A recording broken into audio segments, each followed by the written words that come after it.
ជីវ៉ាក្តីសងរបស់បងហើយតែរឿងមួយគឺអូនត្រូវទ្រាំនឹងមកស្រស់នោះល្អអូនត្រូវពីបាក់ហើយមេឃចាប់ដើមងឹតទៅហើ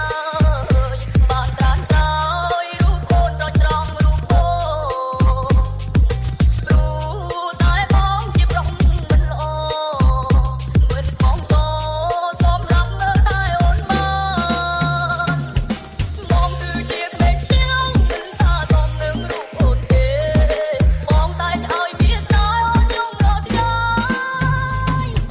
បងដើរលេងដាច់យ៉ងហើយបងរួចតែតងមានរឿយទុកអូនចោលរាល់ថ្ងៃគ្មានពេលណាស្បើ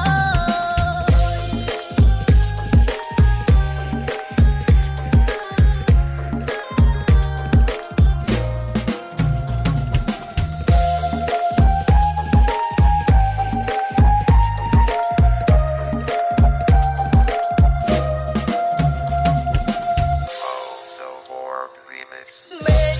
ចាប់ដើមងឹតទៅហើយបាក់ត្រានត្រើ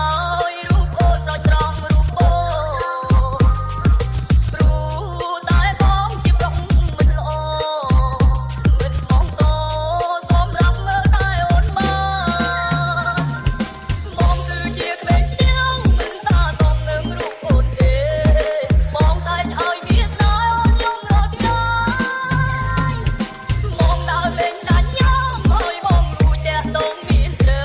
យទុកអូនចោលរាល់ថ្ងៃគ្មានពេលណាស្បើយកពីអ្នក fake story ឲ្យបងសុំទោសណាស្រស់ពីស្អីបងតែងតែឲ្យអូនយំរត់ថ្ងៃពីព្រមអ្នកនេះនោះប្រដល់សាច់ឆ្លៃធ្វើបាបចិត្តអូនឲ្យយំរត់ថ្ងៃធ្វើបាបខ្លួនឯង